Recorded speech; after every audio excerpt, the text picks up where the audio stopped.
Good evening, ladies and gentlemen. Welcome to your favorite English bulletin, The News. We're broadcasting live from TVT studios here in Lomé. Here are the headlines. Togo has crossed a symbolic economic milestone. In 2025, average annual per capita income surpasses 780,000 CFA francs, a figure expected to reassure investors and draw the attention of economics. The progress reflects sustained economic growth under the visionary leadership of His Excellency for Asozunanya Singbe, the President of the Council.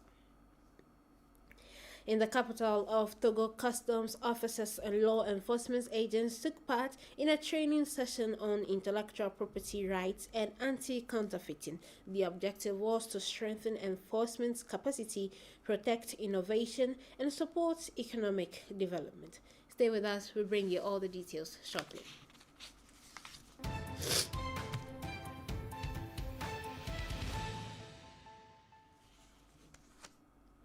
And yes, it is always a pleasure to have you join us.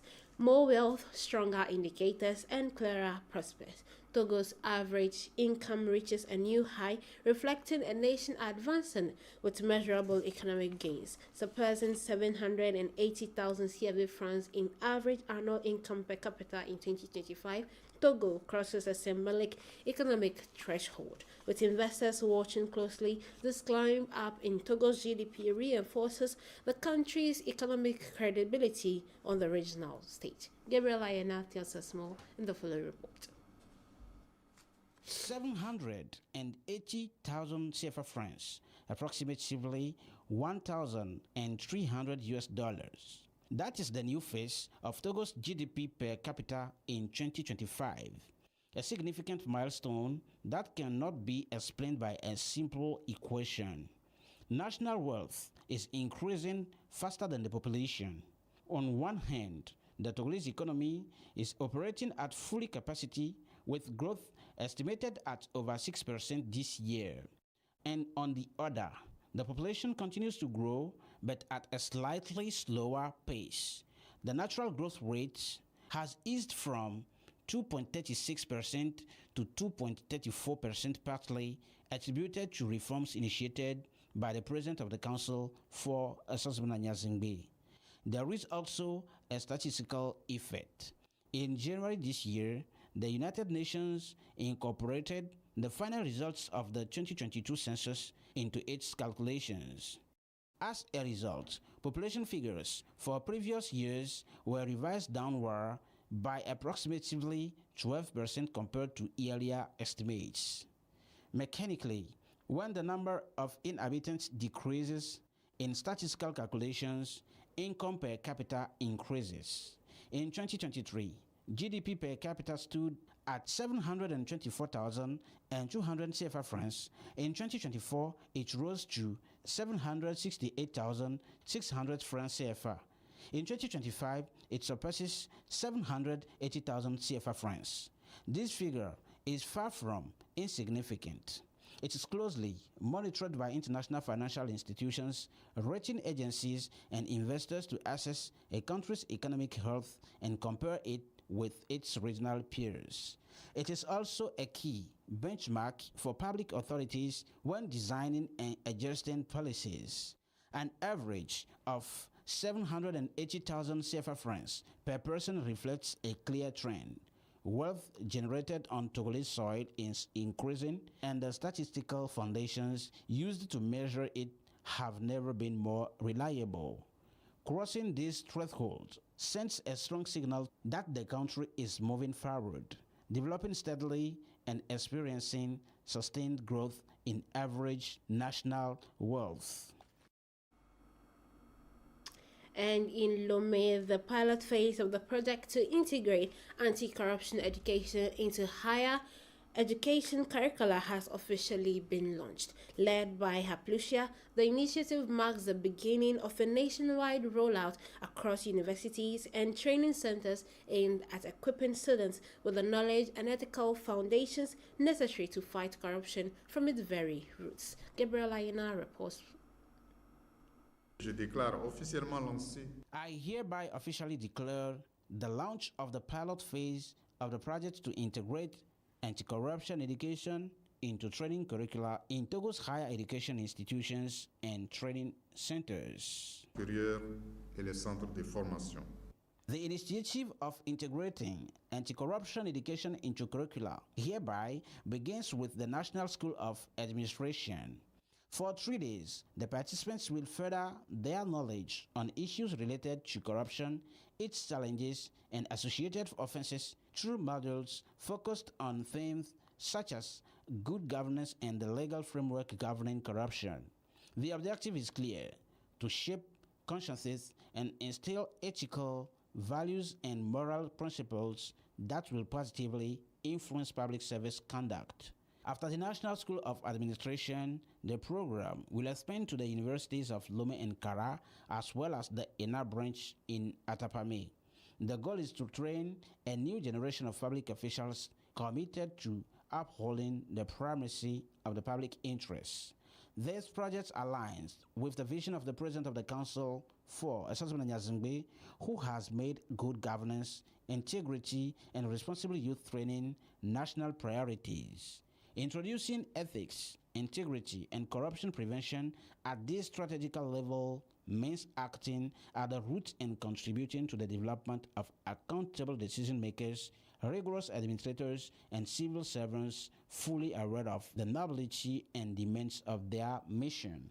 On the occasion, the director of the National School of Administration urged students to listen attentively and commended Aplicia for the success of similar initiatives in secondary schools.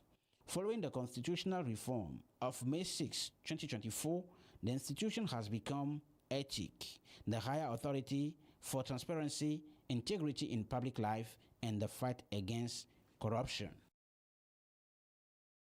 Counterfeit goods cost economists billions and billions of money. To fight the ministry delegates in charge of investment promotion organized a training session this Monday in Lome focused on intellectual property rights and anti-counterfeiting measures. The objective was to raise awareness and enhance participants' skills in order to better protect creative works and support innovation. Ahoifanu Chogan has more details in this report. As frontline actors in goods control, customs officers, police personnel, and municipal agents have gathered for a training session organized by the ministry, delegate in charge of investment promotion and economic sovereignty through the National Institute of Industrial Property and Technology. The objective is to strengthen their skills in identifying counterfeit products, understanding intellectual property law mechanisms, and mastering seizure procedures.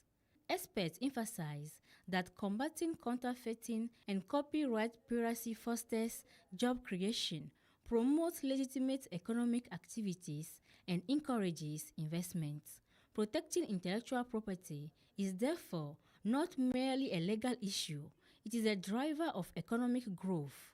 This workshop forms part of a broader series of training sessions aimed at raising awareness about the importance of promoting and protecting intellectual property rights, including patents, industrial designs, and geographical identification.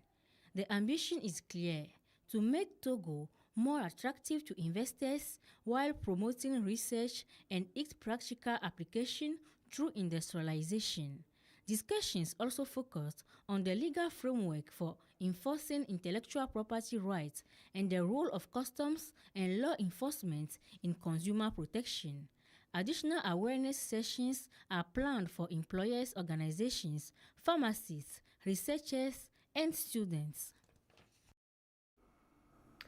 And in a context where institutional stability matters more than ever, the 26th meeting of the Permanent Framework for Consultation brought together its members in constructive dialogue. The session was chaired by the President of the consultation and held with the support of the Ministry of Territorial Administration, Local Governance and Customary Affairs, as well as the Ministry in charge of relations with Parliament and other institutions. Ahoifanu Chugan has more. Strengthening political dialogue to ensure the proper functioning of the state, This was the central objective of the meeting of the Permanent Framework for Consultation, which brought together political stakeholders and institutional leaders to address challenges related to the rule of law in Togo. At the opening session, the Minister of Territorial Administration, Local Governance and Customary Affairs placed the discussions into context, emphasizing the need to remain faithful to the spirit and letter of the Fifth Republic while advancing the President of the Council's policy of openness, dialogue and consultation. Participants highlighted the importance of synergy with the ministry responsible for relations with the parliament and other institutions considered key pillars of governance. Before representatives of political parties, core issues were clarified: institutional roles, balance of powers, and collective responsibility in democratic consolidation. The strong participation of the Permanent Framework for Consultation members underscored the importance attached to this dialogue platform, an instrument designed beyond political differences to serve as a lasting tool for consultation in support of the rule of law. And on the regional front, a parliamentary seminar of ECOWAS has opened in Abuja, Nigeria this Monday, placing the spotlight on the implementation of the African Continental Free Trade Area. Lawmakers from across the sub-region are examining how to move beyond policy declarations and turn continental trade ambitions into concrete benefits for West African populations. Discussions are focusing on removing trade barriers, harmonizing regulations, improving infrastructure, and strengthening the competitiveness of local businesses. The central challenge: ensuring that small and medium-sized enterprises, women, and youth-led businesses can effectively access larger African markets. Through the seminar, ECOWAS parliamentarians aim to align legislative frameworks and reinforce political commitments so that the AFCFTA becomes not just a vision of integration, but a real engine for growth, jobs, and regional prosperity. We'll bring you more in our subsequent bulletins. Moving on to other stories, the President of the National Assembly, Professor Komi Selon Klasu, a native of Haho, took part this Sunday, February 22, 2026, in Thanksgiving services organized by the Union for the Republic, UNIR party in the Haho Prefecture. Several other dignitaries and leaders from the Plateau region also attended the ceremonies, which were marked by prayers for peace, stability, and national cohesion. Ahifanuchugan reports.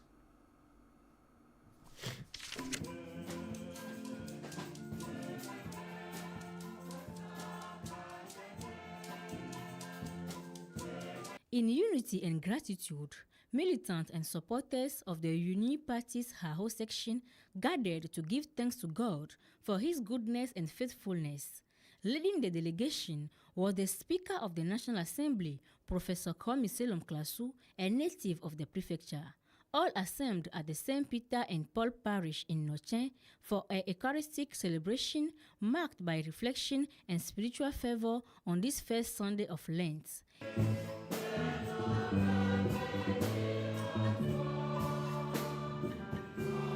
In his homily, drawn from the Gospel according to St. Matthew, Reverend Father Valerie Etienne urged the faithful to overcome temptation through the Word of God and to cultivate humility, essential virtues during the Lenten season.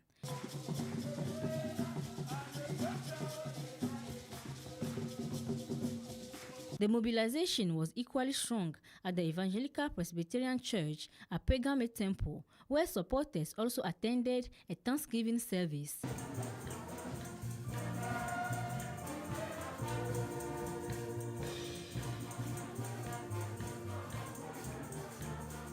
The officiating pastor called on the faithful to live their faith daily with discipline, integrity, morality, and solidarity. Prayers were offered for peace, security, and prosperity in Togo, as well as for the nation's highest authorities, notably the President of the Council for Esozimna Nyasingbe. Religious leaders also entrusted the mission of the President of the National Assembly to God and prayed for divine protection over all members of the Uni Haho section. At the close of the services, the President of the National Assembly expressed gratitude to the President of the Council for the trust placed in the sons and daughters of Haho and urged party members to remain united and mobilized behind their leader. That brings us to the end of today's edition. Thanks to my wonderful team and to you, cherished viewers, for watching. Stay tuned to our channel for more updates, and remember that no matter the situation, you are more than a conqueror. Have a wonderful evening. See you next time. Goodbye.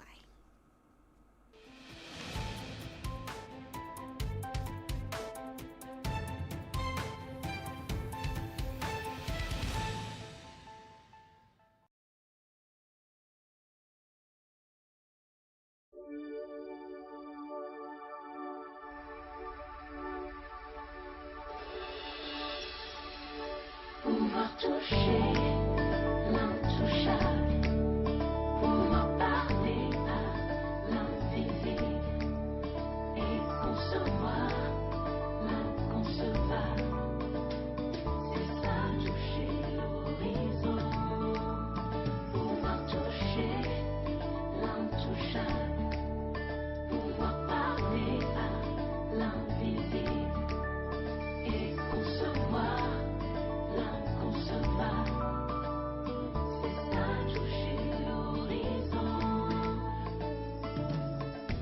Le temps passe. Au fil, tu as grandi.